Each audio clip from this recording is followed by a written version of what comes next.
What's up Sobat Mata Band Gadget, balik lagi bersama gue Yoga Vidi. Nah, sekarang ini sedang terjadi tragedi yang kita sesalkan bersama, yaitu perang antara Rusia dan Ukraina. Tapi tenang aja, kita nggak ngebahas tentang perangnya, kita nggak ngebahas unsur politik yang sedang terjadi. Topik yang akan kita bahas kali ini adalah hobi dan gadget atau tradisi unik yang ada di negara mereka, yaitu Rusia dan Ukraina. Dan untuk tragedi yang terjadi sekarang ini, kita berdoa agar semuanya damai dan tenang kembali seperti sedia kala. Oke, langsung aja kita masuk ke pembahasannya dan kita mulai dari Rusia dulu. Gadget yang unik ini mungkin sudah nggak asing di telinga kita. Ini merupakan handphone atau alat komunikasi yang sehari-hari kita gunakan. Tapi handphone asal Rusia yang diberi nama Taiga, dikutip dari Mashable, Taiga dibuat dengan tujuan agar aktivitas dan data pengguna di dunia maya seperti email, dokumen, dan foto-foto tak bisa terlacak. Berbagai aplikasi termasuk layanan Gmail bisa diakses melalui Taiga. Namun, smartphone tersebut tidak dapat mengumpulkan atau melaporkan data dari penggunanya. Taiga berjalan dengan menggunakan sistem Android yang didesain khusus untuk Taiga. Untuk saat ini, smartphone Taiga belum dijual secara bebas ke pasaran. Produsen baru mengirimkan 50.000 unit Taiga kepada pegawai yang bekerja di perusahaan rekanan antara Infowars Group dengan pemerintah. Nah, udah kebayang dong, gimana kalau kira-kira kalian menggunakan handphone ini? Mau buka VPN atau situs miring lainnya, kayaknya pasti akan keblokir.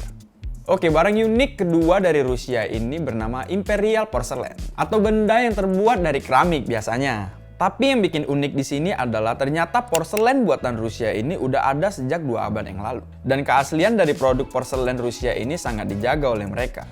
Salah satunya porselen dengan motif cobalt net. Ini juga menjadi sebuah barang atau benda yang biasanya menghiasi kastil atau kerajaan-kerajaan dan pemerintahan di Rusia. Tapi, di balik sejarah porselen Rusia ini, ada kisah di mana porselen-porselen di Rusia ini dulu pernah dijadikan alat propaganda oleh otoritas Soviet pada saat Perang Dunia terjadi. Ada sumber yang menyebutkan bahwa karena memang ada porselen Rusia pada waktu itu sangat ikonik dengan Soviet. Jadi kebayang mangkok keramik yang ada logo ayam jagonya. Apakah itu propaganda juga? Gimana menurut kalian? Komen di bawah. Selanjutnya kita pindah ke negara Ukraina. Ukraina sebagai negara pecahan dari Uni Soviet juga mempunyai barang atau gadget unik. Yang pertama ini mungkin kita sebut sehari-hari dengan istilah gitar. Tapi gitar Ukraina ini diberi nama kobza. Kobza sendiri sebenarnya adalah alat musik nasional milik Ukraina dengan dimainkan secara petik atau gesek. Yang uniknya adalah si kobza ini ternyata diambil dari nama Kobzari, seorang seniman nasional yang mengangkat balada epik untuk menceritakan eksploitasi suku Kosak di Ukraina pada abad ke-19 sampai 20-an. Tapi pada tahun 1930, dia ditangkap dan dieksekusi oleh Joseph Stalin. Dan hingga sekarang, kobza sendiri dikenal sebagai simbol suku Kosak. Menarik ya, mirip-mirip kalau di Indonesia tuh kayak golok atau benda lainnya yang menjadi suatu simbol suku dan etnis tertentu. Oke, barang dan gadget unik selanjutnya adalah telur Pisansky. Gua nggak tahu apa spelling gua benar atau salah, karena emang Rusia ini atau Ukraina bahasa yang digunakan sehari-hari itu cukup ribet. Pada saat ini, Pisansky merupakan sebuah simbol atau dekorasi dan juga hiasan Paskah masyarakat Ukraina. Karena kita tahu bahwa Ukraina sendiri terdapat banyak sekali kastil-kastil dan gereja yang sangat populer. Tapi pada zaman dulu, telur Paskah Ukraina lebih dari sekedar benda-benda dekoratif atau kerajinan untuk liburan. Mereka dijiwai dengan kekuatan khusus yang menangkal kejahatan, mendorong pernikahan dan kesuburan, memastikan panen yang baik dan produksi susu atau madu, dan juga melindungi rumah tangga dari bencana. Telur Pisansky diberikan sebagai hadiah setelah mereka diciptakan, sebagai cara berbagi nasib baik yang akan mereka bawa. Jadi ini telur bukan sembarang telur yang dihias aja ya. Pisansky juga punya nilai historis yang sangat menarik. Nah, kalau dari tadi kita udah ngebahas gadget dan barang uniknya, nah kali ini kita masuk ke hobinya. Kita mulai dulu dari Rusia. Hobi unik Rusia yang pertama adalah menikmati jus pohon. Ini benar-benar jus pohon, bukan bercanda. Jus pohon atau jus getah birs ini sangat populer pada masa Uni Soviet, tepatnya pada tahun-tahun pasca perang. Saat itu, makanan bergizi sangat langka di pasaran, sementara jus pohon atau jus birs murah dan mudah diproduksi, dan tentu saja sangat berlimpah di Rusia pada waktu itu. Sementara manfaatnya pun tak diragukan lagi. Jus birs mengandung vitamin B6 dan B12, bagus untuk kulit dan rambut yang berkilau, dan juga merupakan penghilang rasa haus yang luar biasa. Sejak saat itu, jus pohon ini menjadi minuman tradisional masyarakat Rusia dan dapat dipercaya sangat menyehatkan khususnya untuk anak-anak. Dan setiap orang yang meminum getah dari pohon tersebut harus mengucapkan terima kasih kepada pohon itu. Dan tradisi ini sudah turun-menurun hingga sekarang di Rusia, khususnya di daerah pedalaman Rusia. Nah, jadi nggak usah penasaran kenapa cewek-cewek Rusia itu pada cakep-cakep. Nah, ini alasannya. Karena meminum jus pohon. Jadi kalau kalian mau bening seperti cewek-cewek Rusia, nah, minumlah tuh pohon. Oke lah, hobi selanjutnya ini adalah bermain golf. Tapi di Rusia bermainnya menggunakan helikopter. Coba lu bayangin main golf pakai helikopter. Udah ngebayangin ya tuh. Dan ini beneran helikopter ya. Dan namanya di Rusia itu adalah heligolf. Kita tahu bahwa hampir seluruh daratan Rusia ketika musim dingin itu semua hampir tertutup salju. Nah, ternyata dari momen ini, awalnya ide sejumlah orang Rusia tuh tidak mau menggudangkan stick golfnya. Karena bermain golf di Rusia emang jadi salah satu olahraga yang sangat populer. Akibat dari musim salju ini, terciptalah bermain golf dengan helikopter. Tapi bukan dengan stick seperti biasa, ini menggunakan heli untuk kontrol dan menggiring bolanya. Memang agak aneh untuk dilihat, tetapi tidak dengan masyarakat Rusia. Buktinya heli golf ini sudah berjalan dan bahkan sudah ada turnamen khusus heli golf ini. Gimana? Mau coba heli golf? Silahkan mampir ke Rusia. Dan jangan lupa beli helikopternya dulu. Baru ke Rusia. Oke, selanjutnya kita nyebrang lagi nih ke Ukraina.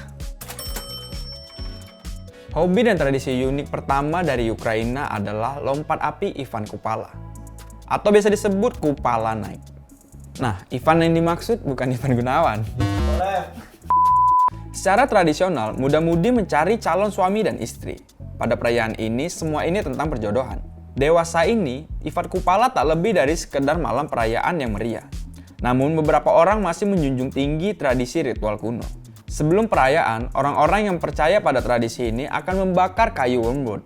Konon, ini semacam ritual penyucian dari roh-roh jahat. Api unggun kemudian dinyalakan dan sesajen biasanya pancake dilemparkan ke dalam api. Sementara orang-orang terus melantunkan doa. Setelah itu permainan dimulai. Ketika semua orang berpasangan, mereka harus menutup penyatuan mereka dengan ritual pernikahan air dan api. Mereka akan pergi ke sungai dengan karangan bunga dan api. Obor harus diletakkan di sungai. Ini melambangkan perkawinan dan air harus diberikan karangan bunga. Konon, jika karangan bunga itu tenggelam, pernikahan itu tidak akan awet. Agak sedikit horor ya hobi mereka. Tapi mau gimana pun juga, itu adalah suatu urusan kepercayaan. Gimana menurut kalian? Percaya atau enggak? Tulis di kolom komentar.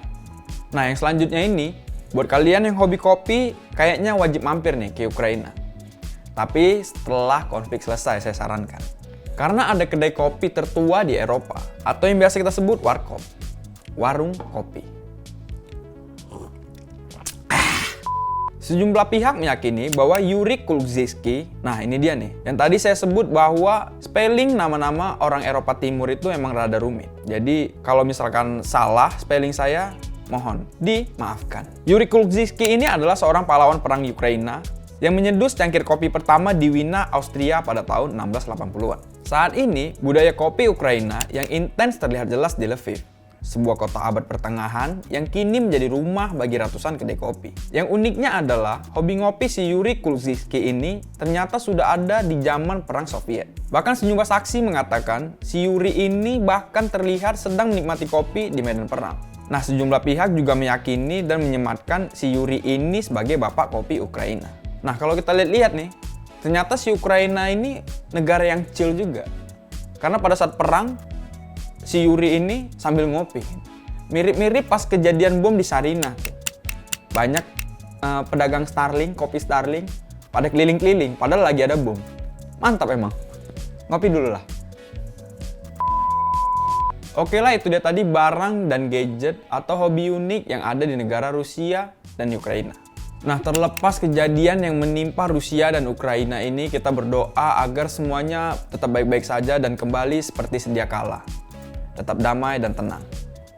Nah, dan untuk konten yang seperti ini nih, ini adalah pembahasan pertama kita yang menceritakan hobi dan gadget dari negara-negara luar. Nah, kalau kalian suka dengan konten-konten yang seperti ini, kalian tinggal tulis saya di kolom komentar. Negara mana lagi yang harus kita kulik nih? Hobi dan gadget uniknya. Oke, mungkin itu aja yang bisa gue bahas di video kali ini. Gue Yoga Vidi pamit undur diri dulu. See you in the next video. Salam mata hobi dan gadget. Jangan lupa ngopi.